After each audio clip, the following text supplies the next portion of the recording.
সূরা রুমের প্রথম আয়াতগুলোর প্রেক্ষাপট আমাদের সকলের জানা আছে। তখন সারা বিশ্বের দুটো পরাশক্তি ছিল, রুম এবং কি পারস্য। তো রুম এবং ফারসের মধ্যে রুম ছিল আহলে কিতাব, যেহেতু আহলে কিতাব সেজন্য তুলনামূলক ইসলাম ভার্সেস পারস্যান, সেই তুলনায় রুমরা আমাদের কাছাকাছি। এজন্য ইসলাম বরাবরই ইহুদি খ্রিস্টানদেরকে সম্মানের ভাষায় এদেরকে আহলুল কিতাব বলে, আর মুশরিকদেরকে উম্মিয়িন বলে। হ্যাঁ, মক্কার মুশরিকদেরকে ইসলাম উম্মি বলে, আর ইহুদি খ্রিস্টানদেরকে আমরা আহলে কিতাব বলি। তাদের সাথে যারা সত্যিকার আহলে কিতাব, সব আকীদা বিশ্বাস ঠিক আছে, মানে আকীদা বিশ্বাস ঠিক বলতে ওদের শরীয়ত অনুযায়ী আর কি। এবং পরবর্তী তারা কোনো পৌত্তলিকতাই পুরোপুরি এইভাবে, যেমন বর্তমান জমানা যারা আহলে কিতাব এরা কিন্তু পৌত্তলিক, আগে কোনো পৌত্তলিক, এরা কোনো আহলে কিতাব না, এগুলো নাস্তিক এবং পৌত্তলিক দুটোই। আহলে কিতাব যারা রিয়েল আহলে কিতাব, আসল আহলে কিতাব, তাদের মেয়েদেরকে বিয়ে করা মুসলমানদের জন্য কি আছে, জায়েজ আছে। এবং এই তাদেরকে আংশিক মুসলিম মনে করা হয় এই জন্য, যেহেতু তারা আসমানি গ্রন্থগুলোকে মানে, খণ্ডিত, তাদের ব্যাপারে ইসলামের শব্দটা খণ্ডিতভাবে আরোপিত হয় এখানে, পূর্ণাঙ্গ না। এই জন্য বলা হয়েছে আফাতুমিনুনা বিবাদিল কিতাব ওয়া তাকফুরুনা বিবাদ, তোমরা কি কিতাবের কিছু অংশ মানো, কিছু অংশ কি তোমরা মানো না। তারা কিছু অংশ তারা মানে। আর মুশরিকিন যারা, তারা তো পুরোপুরি একেবারে মিল্লাত থেকে তারা বহির্ভূত। এরা যারা, তারা মিল্লাতের দাবি করে, মিল্লাত ইব্রাহিমের দাবি করে, হ্যাঁ, এবং আসমানি গ্রন্থকে তারা মানে, নবীদেরকে মানে, কিন্তু শেষ নবীকে কি করে তারা মানে না, নম্বর 1। নম্বর 2, তারা তাদের আসমান থেকে নাজিল হওয়া গ্রন্থগুলোর উপর তারা কিছু তাহরিফ করেছে, বিকৃত করেছে। যাই হোক, পারস্যান যারা, তারা তো পুরোপুরি পৌত্তলিক। পারস্যান ওরা, ওদের ধর্মের ইয়ে হলো অগ্নিপূজা, তার অগ্নিপূজক। এই পারস্যানদের ইতিহাসে বিভিন্ন তথ্য পাওয়া যায়। জারদাশত আরবিতে যাকে বলা হয়, কেউ কেউ বলছেন উনি মুওয়াহ্হিদ ছিলেন, একত্ববাদী ছিলেন, আর কেউ কেউ বলছেন না, ইনিও তাগুত ছিলেন, উনিও এই মুশরিক ছিলেন। তো জারদুশতের ব্যাপারে বলা হয়, যারা তার পক্ষে ইতিহাসবিদরা, তারা বলেন যে তিনি অগ্নিপূজকদের বিরুদ্ধে তিনি কি করছেন, লড়াই করেছিলেন অগ্নিপূজকদের বিরুদ্ধে। এবং সেই সময় এই জারদুশতের তৌহিদের পক্ষে অবস্থান এবং পৌত্তলিকদের বিরুদ্ধে অবস্থানের কারণে ওই অঞ্চল থেকে আর্যরা এসে ভারতবর্ষে তারা উদ্বাস্ত হয়। এরকম কিছু কথা আছে, আমাদের ওই জায়গায় যাওয়ার দরকার নেই। পারস্যানরা মোটামুটি এক কথায় যারা হলো অগ্নিপূজক, যারা আহলে কিতাব না, কোনো আসমানি গ্রন্থকে তারা মানে না এবং কোনো নবীকে তারা মানে না। সুতরাং তাদের তুলনায় যারা ইহুদ, তারা আমাদের কাছাকাছি। তাদের তুলনায় যারা খ্রিস্টান, তারা আমাদের কি কাছাকাছি, যেহেতু তারা ঈসা ইসলামকে মানে, মূসা ইসলামকে মানে, তাওরাতকে মানে, ইনজিলকে মানে, জবুরকে মানে। সেই হিসেবে মক্কার কুরাইশরা ছিল মুশরিক। মক্কার কুরাইশরা মুশরিক হিসেবে এরা আহলে কিতাবদের সাথে এদের দূরত্ব, এবং ওই পারস্যানদের সাথে তাদের কি অবস্থাটা কাছাকাছি। হয়তো আবু বকরের সাথে লাগলো মুশরিকদের সাথে। আবু বকর দেখলে উনি বলে দিলেন যে হ্যাঁ, আগামীতে কি হবে, রোমরা বিজয়ী হবে। সেই সময় রোম এবং ফারসের মধ্যে যুদ্ধ চলতেছিল, এটা ধারাবাহিক এই যুদ্ধ লড়াই চলতেছিল। পৃথিবীতে সবসময় দুই সভ্যতার মধ্যে যে দুই পরাশক্তি থাকে, তাদের মধ্যে কি থাকে, লড়াই বিগ্রহ চালু থাকে। এটা আপনি জানেন এই সমস্ত ঘটনা। এখানে থেকে যেটা আমাদের শিক্ষা আমার, সেটা হলো কোরআনের এজাজ। কোরআনের কি এজাজ, এই সংশয় আমাদের না থাকা উচিত যে কোরআন কিভাবে রোমানরা কাফের হওয়া সত্ত্বেও তাদেরকে সমর্থন করেছে। কাফের ঠিক আছে, আবু জেহেলও কাফের, আবু তালেবও কাফের।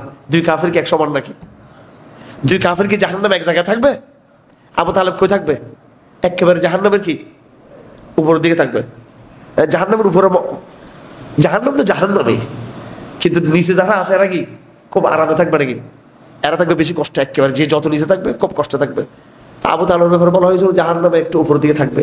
বর্তমানেও যারা এই কুফরিদের থেকে, তাগুত পন্থায় থেকে, হ্যাঁ, যদি ইসলামের ব্যাপারে সফট হয়, আল্লাহ পাক সে উসিলে তাকে কিয়ামতের দিন জাহান্নামের আযাব কিছু হালকা করতে পারে তার জন্য। আর যে যত বেশি ইসলামের বিরুদ্ধে যে কঠোর হবে, যেমন কমিউনিস্টরা, হ্যাঁ, রাশিয়াতে, এরা ছিল একবারে জিরো টলারেন্স, মানে একেবারে হেভি জিরো টলারেন্স ইসলামের। এরা অত্যন্ত হিংস্র ছিল এরা। তো এদের ব্যাপারে আযাবও সেরকম কি হবে, কঠিন হবে এদের। তো এখন সাহাবেকেরা পক্ষে নিয়েছে রোমদের পক্ষে, আর মুশরিকরা কাদের পক্ষে ছিল? এখন এই আয়াতে আমাদের শিক্ষা হলো রোমরা পরাজিত হয়ে গেল। পরাজিত হওয়াতে যেহেতু তারা আহলে কিতাব আসমানি গ্রন্থে বিশ্বাসী, মুসলমানদের মনে একটু ব্যথা পেয়েছিল এবং মুশরিকরা খুশি হয়েছিল। কোরআনের এজাজ হলো ভবিষ্যৎবাণী। কোরআন বলছে ফি আদনাল আরদ ওয়া হুম মিন বাদি গালাবিহিম সায়াগলিবুন। হযরত আবু বকর তো স্পেসিফিক করে দিয়েছেন কয়েক বছর। তো কোরআন যেটা বলছে কয়েক বছর ভিতরে কিন্তু বিজয় হয় নাই, আরো 3-4 বছর পরে হয়েছে, আরো অনেক পরে। আবু বকর যে সীমা রেখা বেঁধে দিয়েছিলেন সেটা কিন্তু অতিক্রম করেছে। কিন্তু কোরআন সেজন্য স্পেসিফিক 2 বছর 3 বছর বলা নাই। আরবিতে বিদউ সিনিন বলা হয়, সেটা 7ও হতে পারে, 10ও হতে পারে, 4ও হতে পারে, 3ও হতে পারে, 5ও হতে পারে। তো কোরআন বলছে অতি সত্তর রুম আবার কি হবে? বিজয়ী হবে। লিল্লাহিল আমরু মিন ক্বাবলু মিন বা'দু ওয়া ইয়াওমা ইয ইয়াফরাহুল মুমিনুন বিনাসরিল্লাহ ইয়ানসুরু মান ইয়াশা ওয়া হুয়াল আজিজুর রাহিম। এখানে প্রথমত আমরা পাচ্ছি কোরআনের এজাজ, কোরআনের ভবিষ্যৎবাণী। কোরআন যেভাবে রোমদের সম্পর্কে ভবিষ্যৎবাণী করে, সেই ভবিষ্যৎবাণী প্রতিফলিত হয়েছে। কোরআন এই কিতাবে যতগুলো ভবিষ্যৎবাণী করেছে কুফরের পতন সম্পর্কে এবং ইসলামের উত্থান সম্পর্কে, এইভাবে দায়ীদের বিজয় সম্পর্কে, নবীদের বিজয় সম্পর্কে, হ্যাঁ, এরকম প্রত্যেকটা কোরআনের ভবিষ্যৎবাণী কি হবে? প্রতিফলিত হবে। এটা কোরআনের এজাজ। অনেকগুলা ভবিষ্যৎবাণী কোরআন করেছে যেগুলো প্রতিফলিত হয়ে গেছে। আরো কিছু ভবিষ্যৎবাণী আছে, দাব্বাতুল আরজের ভবিষ্যৎবাণী, এটা সামনে হবে। এরপরে ইয়াজুজ মাজুজের ভবিষ্যৎবাণী, সামনে এটা হবে। সূর্য পশ্চিম দিকে উদিত হওয়া, এটাও কোরআন শরীফে আছে, এটাও কিন্তু সামনে কি হবে? প্রতিফলিত হবে। আর কিছু এটা স্পেসিফিক ভবিষ্যৎবাণী, সুনির্দিষ্ট। কিছু কোরআনের এজমালি সামষ্টিক ভবিষ্যৎবাণী, সুনির্দিষ্ট কোনো ঘটনা না। এমনি কোরআন বলে ইসলাম বিজয়ী হবে, মুসলমানদের ক্ষতি হবে না, পরিণতি মুমিনদের ভালো হবে। এগুলো আমরা আপনারা সবার ব্যাপারে কোরআনের ওয়াদা আছে, এগুলো ইনশাআল্লাহ অবশ্যই কি হবে? বাস্তবায়িত হবে, সত্য বলে প্রমাণিত হবে। এটাই কোরআন এজাজ। কোরআন যা বলে তা কি হয়? সত্য হয়। সেটা 1000 বছর পর হোক, তৎক্ষণাৎ হোক, নির্দিষ্টভাবে হোক, অনির্দিষ্টভাবে হোক, এখান থেকে আমরা কোরআনের ভবিষ্যৎবাণী যেটা এজাজ সেটা আমরা পেয়েছি এখানে। এটা একটা কথা। নম্বর 2, ইসলামী দাওয়াতের মধ্যে বৃদ্ধবাদী সমাজ, এই সমাজের মধ্যে এই সমাজকে বৃদ্ধবাদী শিবির, যারা ইসলামের বিরুদ্ধে যারা অবস্থান করবে, যে সমাজ, তাকে একটা ক্যাটাগরাইজ করতে হবে, এটাকে একটা ক্যাটাগরি জানতে হবে। সব শত্রু কিন্তু এক সমান না। এই জন্য রাশিয়া পরাশক্তি যখন ছিল, সোভিয়েত ইউনিয়ন এবং আমেরিকা, উভয়ের সাথে কিন্তু আমাদের আচরণ কিন্তু এক ছিল না। আপনারা তখন ছোট ছিলেন, আমাদের স্পষ্ট মনে আছে। আমাদের এখানে যারা এখানে আছেন সবাই এখানে 30 বছরের 35 বছর, বেশিরভাগ আর কি ইয়াং এখানে, ঠিক কিনা? তো ওগুলো আপনাদের মনেও নেই এগুলো, কিন্তু আমাদের মনে আছে ওই সময় রাশিয়ার যে এগ্রেসিভ ভাব, সোভিয়েত ইউনিয়নের, আল্লাহকে ধরে ধরে নামে ফেলতেছে নাউজুবিল্লাহ নাউজুবিল্লাহ মিজান। এদের যে কি পরিমাণ তৌহিদের বিরুদ্ধে, ইসলামের বিরুদ্ধে, এমনকি খ্রিস্টানদের বিরুদ্ধে পর্যন্ত তাদের যে দমন নিপনের স্যাটালিনের আমলে, বিশেষ করে স্যাটালিন আমলে। তো সেই তুলনায় আমেরিকা পরাশক্তি তুলনামূলক তারা কি মন্দের ভালো। ওদের ডলারে লেখা আছে ইন গড উই ট্রাস্ট, লেখা আছে কিনা এখনো আছে সেটা। তো আবার দেখি, এটা সময়ের কথা বলতে, সময়ের গল্প। এখন কিন্তু আমেরিকা কিন্তু কি আমাদের প্রধান শত্রু, ঠিক কিনা? আর দজ্জাল কিন্তু বাইরে হবে কিন্তু ওদের বিরুদ্ধ থেকে। এখন আর সেই সোভিয়েত ইউনিয়নের সেই ওই পর্বটা শেষ, ওই পর্ব শেষ। তো এখানে আমাদের যেটা শিক্ষণীয় বিষয় সেটা হলো, আমি যখন দাওয়াতের কাজ করব, এই দাওয়াতের কাজের মধ্যে যারা আমার বিরুদ্ধবাদী সমাজ থাকবে, বিরুদ্ধবাদী যে শক্তি থাকবে, এই বিরুদ্ধবাদী টেন্ট যারা আমার, এরা নানান স্তরের লোক, এদের মধ্যে ক্যাটাগরি করতে হবে, কে কম শত্রু কে বেশি শত্রু। হ্যাঁ, আল্লাহ পাক সুবহানাহু ওয়া তাআলা নিজেই কোরআন শরীফ বলে দিয়েছেন, ওয়ালা তাজিদান্না আশাদ্দান নাস আদাওয়াতাল লিল্লাযিনা আমানু ইয়াহুদ ওয়াল্লাযিনা আশরাকু, নিশ্চয়ই তুমি পাবে মুসলমানদের জন্য বেশি মারাত্মক শত্রুতা পোষণকারীদের মধ্যে যারা মুশরিক এবং যারা কি ইহুদ এবং যারা কি মুশরিক। ওয়ালা তাজিদান্না আকরাবান নাস মাওয়াদ্দাতান, আবার নিকটবর্তী বাবা ভালোবাসা দিতে মোটামুটি খ্রিস্টানরা। এবং এই জন্য দেখবেন শেষ পরিণতিতে খ্রিস্টানরা কিন্তু মুসলমান হয়ে যাবার সবাই একেবারে। ঈসা আলাইহিস সালাম, আমরা জানি ঈসা আলাইহিস সালাম দুনিয়াতে আসবে কে? দজ্জালকে মারার জন্য, ঠিক কিনা? দজ্জালকে কতল করার জন্য ঈসা ইসলাম আসবে, এটা আমরা জানি। আরেকটা কথা আমরা কিন্তু বলি না, কেউ এটা আমরা জানি না, বলি না আমরা। সেটা হলো ঈসা আলাইহিস সালামের আগমনের মাধ্যমে সমস্ত খ্রিস্টান কমিউনিটি কি হয়ে যাবে? সবাই পৃথিবীর নতুন একটা মেরুকরণ তৈরি হবে। এখন যে মেরুকরণ পৃথিবীতে, এখানে ইহুদি খ্রিস্টানরা একদিকে আর মুসলমানরা কি আরেকদিকে। আগেও কিন্তু ইহুদিরা মুসলমানদের সাথে ছিল, একবার কয়েকশো বছর আগেও ছিল। মুসলিম সাম্রাজ্যে তারা কিন্তু খুব স্বাচ্ছন্দ্যে তার জীবন যাপন করতো। তখন খ্রিস্টান ভার্সেস ইসলাম ছিল, হ্যাঁ। আর এখন যখন লড়াই, যখন ইহুদি ভার্সেস ইসলাম, খ্রিস্টানরা এখন কি ইহুদিদের পক্ষে। কিভাবে এই খ্রিস্টানরা ইহুদিদের পক্ষে চলে গেল, এটা নিয়ে আমরা এনাফ আলাপ করেছি। আমরা আল কোরআন দার্সটাকে নিয়মিত ফলো করবেন। একবার আমরা ফিলিস্তিনের যুদ্ধ যখন শুরু হয়, তখন এটা নিয়ে আমরা 10টা দারাজ দিয়েছি ইহুদিদের সম্পর্কে। আর খ্রিস্টানদের সম্পর্কে দারাজগুলো চলমান আছে, দেখবেন এগুলো দরকার আছে। এগুলো কোরআনের যে কূটনীতি, এগুলো এইভাবে আমাদেরকে বিশ্বকে দেখতে হবে, কোরআনের পার্সপেক্টিভ থেকে দেখতে হবে আমাদেরকে, হ্যাঁ। কিন্তু আমরা অলস, আমরা অধ্যাবসায় করতে চাই না, শুনতে চাই না। আমরা এগুলো শুনে ফেলবেন লেকচারগুলো। তো আল্লাহ পাক এখানে ইহুদি খ্রিস্টানদেরকে একভাবে বিচার করা নাই, করছে একভাবে বিচার করা নাই। আবার খ্রিস্টান এবং মুশরিকদেরকে আল্লাহ পাক একভাবে কি করে বিচার করা নাই। এই আয়াত থেকে আমরা এটাই শিখবো, আমাদের দাওয়াতের বিরুদ্ধবাদী শক্তি যারা আছে, আমরা তাদের ব্যাপারে আমরা ক্যাটাগরি করব। কি করব? ক্যাটাগরি করব। আমরা সব শত্রু আমাদের সামনে কিনা এক, সব শত্রু আমাদের জন্য কি নয়, এক সমান না, হ্যাঁ। এটা আমরা সামনে রাখবো। এটা কথা কি ক্লিয়ার? বার থেকে ক্লিয়ার এখান থেকে নাকি? যদি এরকম না হতো, আল্লাহ পাক কি রুমদের পক্ষে আয়াত নাযিল করতো? হ্যাঁ, মুসলমানদের সম্মান রক্ষার জন্য। আর মুসলমানরা কি রুমদের পক্ষে সমর্থন দিত? কখনো করতো না। এটা এগুলো গুরুত্বপূর্ণ বিষয়। আমাদের সামনে চ্যালেঞ্জটা আন্তর্জাতিক, আমাদের চ্যালেঞ্জটা আঞ্চলিক, চ্যালেঞ্জটা সামাজিক, চ্যালেঞ্জটা রাজনৈতিক। সব ক্ষেত্রে আপনাকে এই বিবেচনাকে সামনে আনতে হবে যে আমরা কার সাথে কি ইয়ে করবো। আজকে আমাদের এই বুদ্ধিগুলো আমাদের মধ্যে নাই, এই অ্যাসেসমেন্টগুলো নাই আমাদের মধ্যে, এই ক্যাটাগরিগুলো নাই আমাদের মধ্যে। উন্মাদের মতো মানে জাতটার বিরুদ্ধে লিখি, অথবা মানে এক এক এক সমানভাবে সবকিছু বিচার করি, হ্যাঁ। সব কুফারের সাথে, সব ইসলাম বিরোধী শক্তির সাথে সমানভাবে কি হবে না, হ্যাঁ। তাআমুল অর্থাৎ আচরণটা একরকম হবে না। বিশ্বাসের ক্ষেত্রে কিন্তু সমান সবাই, ঠিক কিনা? বিশ্বাসের জায়গায় সমস্ত কাফের, সেই খ্রিস্টান হোক, ইহুদি হোক, কি হোক, হ্যাঁ, মুশরিক হোক। বিশ্বাসের ক্ষেত্রে আবু জেহেলকে আমি যতটুকু ঘৃণা করি, আবু তালেবকে আমি যতটুকু ঘৃণা করি, বিশ্বাসের জায়গা থেকে। কিসের জায়গা থেকে? বিশ্বাসের জায়গা থেকে, বিশ্বাসের আকীদার জায়গা থেকে।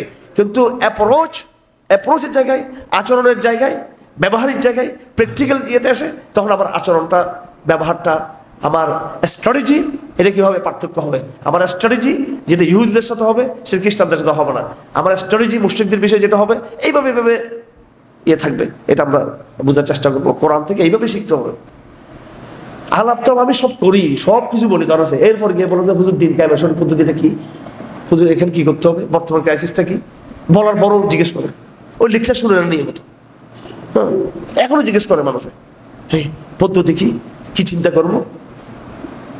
এগুলো খুব গভীর গভীর কথাই বলে। নিজের শত্রুকে ক্যাটাগরি করা। বাংলাদেশে আছেন এই বাস্তবতায় মুসলমানরা, বলে হামাসের বাস্তবতা আবার এখানকার বাস্তবতা কিন্তু আবার সব জায়গায় এক না। কিন্তু হামাসের শত্রু শুধু কি ইহুদিরা, আর এই অঞ্চলের মুসলমানদের শত্রু শুধু ইহুদিরা, কিন্তু দূরে এখান থেকে, ঠিক কিনা? এখানে বহুমুখী শত্রু আছে এখানে। তো এগুলো কার সাথে কি তাআমুল, কি আচরণ, এগুলো আমাদের বুঝতে হবে। এগুলো যাই হোক, আমি উদাহরণ দিলাম আমাকে জাস্ট। আফ্রিকার মুসলমানদের বাস্তবতা আবার আরেক রকম, হ্যাঁ। আফ্রিকার মুসলমানদের, ইয়ামানের মুসলমানদের বাস্তবতাটা আবার আরেক রকম হতে পারে। এই রুম থেকে আমরা শিক্ষা নিব কোন গোষ্ঠীর সাথে একাধিক শত্রু, একাধিক কি শত্রু, আপনি সবার সাথে সমান তারা আচরণ করলে হবে না। এটা আপনাকে মানদণ্ড নির্ণয় করতে হবে। কেন সে মানদণ্ড নির্ণয় হবে প্রত্যেকের চেতনাকে লক্ষ্য করে, যে কারা কতটুকু তৌহিদের কাছাকাছি। মুশরিক তো সবাই, খ্রিস্টানদের মধ্যে শিরিক আছে, ইহুদিদের মধ্যে আছে, পৌত্তলিকদের মধ্যে আছে, পারাসাদের মধ্যে আছে, কিন্তু তুলনামূলক এটাকে আরবিতে বলা হয় আহওয়ারুল বালিয়াতাইন, দুই মন্দের কি কম মন্দ, দুই মন্দের কি।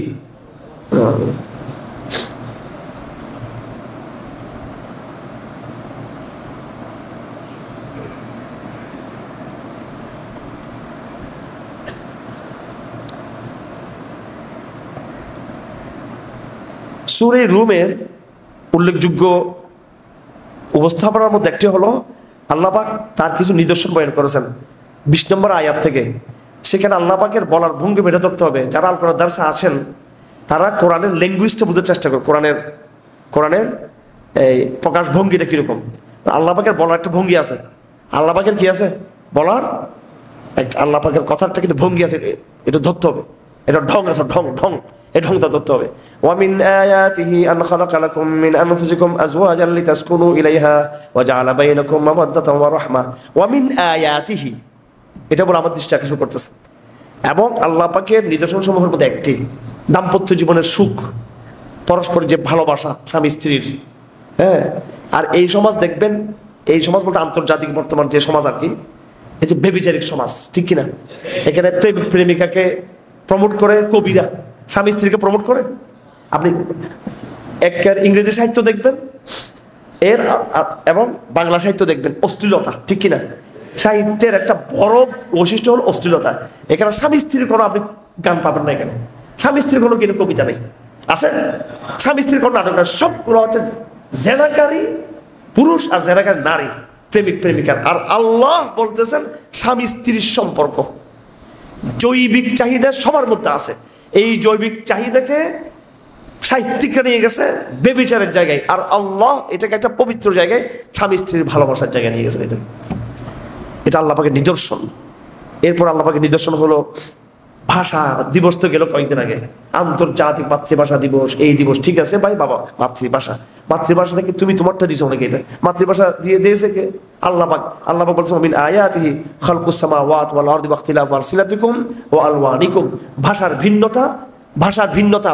বাংলা ভাষা কথা বলবো, এটা আমার গৌরব, এটা আমার পরিচিতি, এটা আমার আইডেন্টি। কে দিয়েছে আইডেন্টি? রবীন্দ্রনাথ ঠাকুর, মধুসূদন দত্ত। হ্যাঁ, কে দিয়েছে? এটা আল্লাহ দিয়েছেন। সুতরাং বাংলা ভাষায় কথা বলাটা আল্লাহর নিদর্শন। আর এরা বলতেছে আমি আগে বাঙালি পরে মুসলমান। যিনি ভাষাটা দিলেন কথা বলার জন্য, ওনার এখন দরকার নেই, আগে আগে আমি। এর বলে নিজের বাপকে স্বীকার করার মতো। হ্যাঁ, এই সমাজটা হলো, দেখেন আপনি খুব খেয়াল করবেন, আধুনিক সভ্যতা মা বাবাকে কিন্তু প্রমোট করে না, করে? হ্যাঁ, মানে আপনি একবার পারিবারিক স্ত্রীকে প্রমোট করবে না, প্রেমিকাকে প্রমোট করবে, মা বাবাকে করবে না, বন্ধুদেরকে প্রমোট করবে, আল্লাহকে প্রমোট করবে না, বস্তুবাদকে প্রমোট করবে। একেবারে মানে প্রত্যেক জায়গায় এদের এদের বেয়াদবি এই সভ্যতার, একদম সিরিয়াল বাই সিরিয়াল। হ্যাঁ, চেইন বেয়াদবি একদম লাগাতার, ঠিক কিনা? মা বাবার আলাপ আছে এই সমাজের মধ্যে নাই একদম। তো যাই হোক, এখানে এই সূরার একটা বৈশিষ্ট্য হলো 20 নম্বর আয়াত, 21 নম্বর আয়াত, 22, 23, 24, এই সবগুলো আয়াতের মধ্যে 25, হ্যাঁ, এই সবগুলো আয়াতের মধ্যে আল্লাহ পাক যে শব্দ বলেছেন সেটা হলো ওয়ামিন আয়াতিহি। কি বলছেন? ওয়ামিন আয়াতিহি, ওয়ামিন আয়াতিহি। এখন আপনাদেরকে যখন প্রশ্ন করা হবে, দেখি বলেন ওয়ামিন আয়াতিহি, ওয়ামিন আয়াতি কোথায় কোথায় আছে? চট করে আমরা কোথায় বলবো? কোথায় আছে? সূরা রুমের মধ্যে আছে। এবার সূরা রুমের একটা গুরুত্বপূর্ণ আয়াত আমরা সবাই ধরবো, নোট করবো সবাই। সেটা হলো 30 নম্বর আয়াত, 31 নম্বর আয়াত, 32 নম্বর আয়াত। 30, 31, 32 সূরা রুমের কত কত আয়াত? 30, 31, 32। চমৎকার আয়াত। প্রত্যেককে এই আয়াতগুলো মুখস্থ করে নেবেন। আজকের মধ্যে কেউ আমাকে শোনাতে পারেন, খালি গল্প করেন, হুজুর কার কি করতে হবে, কাজ কেমনে করবো, হুজুর এটা কেমনে করবো। কেউ তো হাদিস মুখস্থ শোনান না, গিয়ে কোরআন মুখস্থ শোনান না, কোরআন মুখস্থ শুনাতে হবে। হ্যাঁ, এত কথা কিসের? এত দাওয়াতি গল্প আড্ডা কিসের? মানে সবাই খুশি, আমি সবার সাথে বসে একটু কথা বলি, সবাই চাই কথা বলি, কথা বলি, কথা বলি। আর আমি শিখেন, সব কথা তো কোরআন শরীফে আছে, আমার সাথে এত কথা কিসের? সব তো কোরআন শরীফে আছে, এগুলো শিখেন, এই আয়াতগুলো শিখেন। 30, 31, 32 নম্বর আয়াত। এখানে আকীদার বহুত বড় মৌলিক জায়গা আছে। সেই জায়গাটা হলো কি, আগে আয়াতটা পড়ি, আউযু বিল্লাহি মিনাশ শাইতানির রাজীম। ফাআকিম ওয়াজহাকা লিদ-দীন হানিফা فطرة الله التي فطر الناس عليها لا تبديل لخلق الله ذلك الدين القيم ولكن أكثر الناس لا يعلمون منيبين إليه واتقوه وأقيموا الصلاة ولا تكونوا من المشركين من الذين فرقوا دينهم وكانوا شيعا كل حزب بما لديهم فرحون فأقم وجهك للدين حنيفا فطرة الله التي فطر الناس عليها لا تبديل لخلق الله ذلك الدين القيم ولكن أكثر الناس لا يعلمون। নাস্তিকদের সাথে ডিবেটের মধ্যে এই আয়াতটা মৌলিক একটা আয়াত। দার্শনিক আলাপ যখন আমরা করব তাওহীদের, এই আয়াতটা বড় একটা মৌলিক একটা আয়াত। যখন আমরা বৈজ্ঞানিক আলাপে যাব, দার্শনিক আলাপে যাব, যুক্তিতর্ক যখন যাব, তখন এই আয়াতটা বড় একটা মৌলিক। যারাই তাওহীদের দাওয়াত দিতে চান এবং আধুনিক সমাজকে, আপনারা জানেন কিছু আছে যারা নাস্তিক, এরা তো তর্ক করে, সাধারণ সমাজটা নাস্তিক না, কিন্তু এরা হলো নন কনফার্মিস্ট, এটা সংশয়বাদী, এদের কনফার্মেশন নেই এদের মধ্যে। আসলে আল্লাহ জানে কিয়ামতটা হবে কিনা, আল্লাহ জানে ইসলামটা আসলে, তারপর নামাজ পড়তে আসে, কিন্তু প্রচন্ড মাত্রায় মনের ভিতরে কি আছে, সন্দেহ আছে। এটা একেবারে একবার আপনার বোন, আপনার ভাই যে যত শিক্ষিত, এদের মধ্যে একটা ইসলাম সম্পর্কে কি আছে এদের সংশয়। এই জন্য এগুলো দূর করতে হবে বৈজ্ঞানিক আলাপ দিয়ে, দার্শনিক আলাপ দিয়ে। কোরআনে কারীমের যে সমস্ত জায়গার মধ্যে বড় একেবারে বায়োলজিক সাইকোলজিক যে আলাপগুলো আছে, মানব তত্ত্বের যে আলাপ, সৃষ্টিতাত্ত্বিক যে আলাপ, এই আয়াতটা বড় মৌলিক এখানে। এটা হলো কি, এটা হচ্ছে হাদিস শরীফে আছে, মা মিন মাউলুদিন ইল্লা ইউলাদ আল ফিতরাহ ফাআবাওয়াহু ইউহাউবিদানিহি ওয়া ইউনাসসিরানিহি ওয়া ইউমাজ্জিসানিহি কামাসালিল বাহীমাতি তুনতাজু জামআ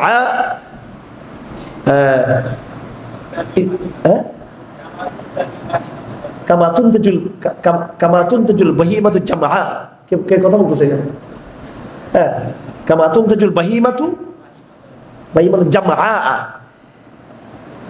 মা, কোন সন্তান যখন জন্ম হয় সে ফিতরার উপর জন্ম হয়। কিসের উপরে? ফিতরা। প্রত্যেক মানুষ বাই নেচার কেউ কাফির হিসেবে দুনিয়াতে আসে না। আল্লাহ পাক এখানে ইসলাম শব্দ বলা নেই, এখানে বলছে ফিতরা। প্রত্যেকে তার নেচার এবং স্বভাব নিয়ে সে কি হয়, জন্ম হয়। ও আবাওয়াহু ইউহাউবিদানি ওয়া ইউনাসসিরানি ওয়া ইউমাজ্জিসানি। তার মা বাবা, তার পরিবেশ, তার পরিবার তাকে হয়তো খ্রিস্টান বানায়, কমিউনিস্ট বানায়, নাস্তিক বানায়, অথবা কি তাকে কি বানায়, অগ্নিপূজক বানায়। আচ্ছা, কিরকম বলতে, যেমন নাকি একটা জন্তু মায়ের পেট থেকে সুন্দর বাবা আসে, হ্যাঁ, সেটা জামআ পরিপূর্ণ, তার নাক, কান, চোখ সব ঠিকঠাক থাকে।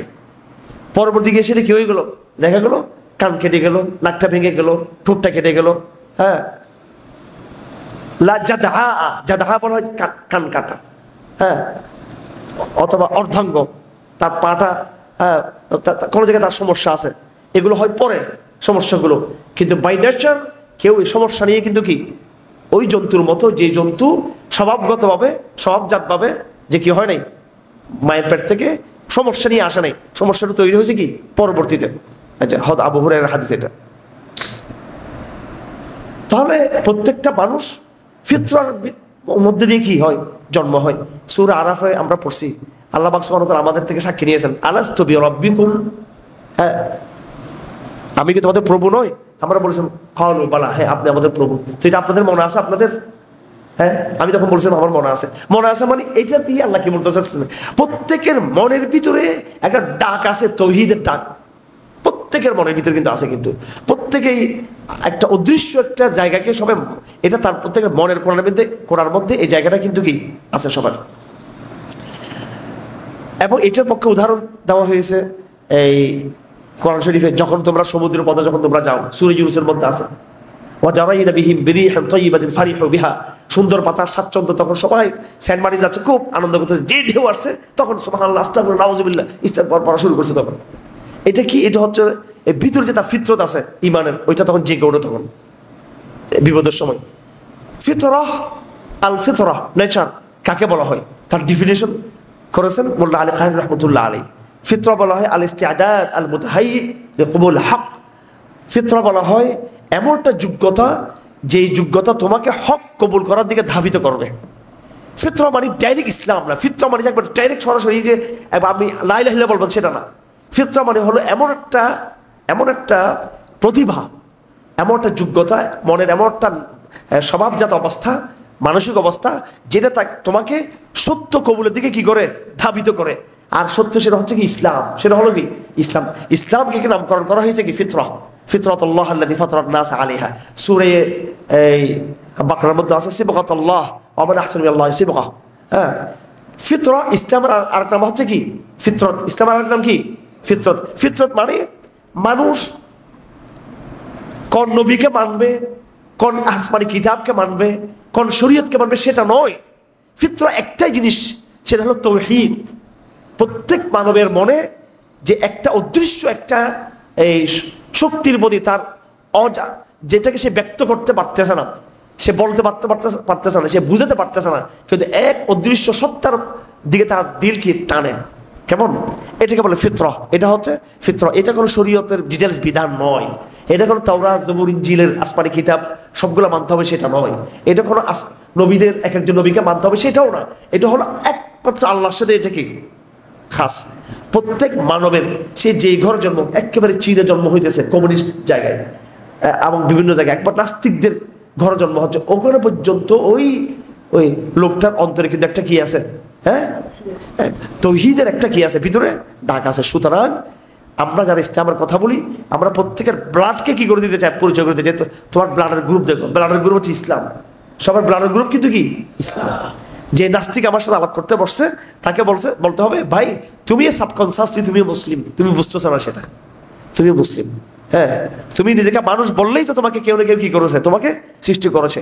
আর তুমি যে দাবি করতেছো অর্গানিজম তো কোনো ডকুমেন্ট তোমার কাছে নেই, প্রমাণ তো তোমার কাছে নেই, কি নেই, প্রমাণ নেই। সে বলবে যে তোমার কাছে প্রমাণ নেই আল্লাহ আছে। এটা আমরা বললাম আল্লাহ আছে, আল্লাহ পিছনে আছে না নাই, এটা হচ্ছে ঐতিহাসিক সত্য। এটা হচ্ছে একেবারে মানব আল্লাহ থাকাটা, আমার পিছনে আল্লাহ থাকা, এটার পিছনেও কোনো বৈজ্ঞানিক যুক্তি নেই, ধরলাম। আল্লাহ নাই, এটার পিছনেও নাই। কিন্তু এই হা না দুটার মধ্যে কোনটা কাছাকাছি, আমি দুটার পিছনে ধরলাম অ্যাবসলিউট কোনো কি নাই, প্রমাণ নাই। হ্যাঁ, আমি মানুষ, আমার পিছনে আল্লাহ আছে, এটার পিছনে আমি এমন কোনো যুক্তি তর্ক একবারে অ্যাবসলিউটলি দেখাতে পারতেছি না। আবার আল্লাহ নাই সেটাও পারতেছি না। কিন্তু দুটার মধ্যে কোনটা নিরাপদ, কোনটা এই আমি আল্লাহ আছে এটা ধরাটা বেশি যুক্তিসঙ্গত হতে পারে, নাকি আল্লাহ নাই এটা ধরা যুক্তিসঙ্গত হতে পারে?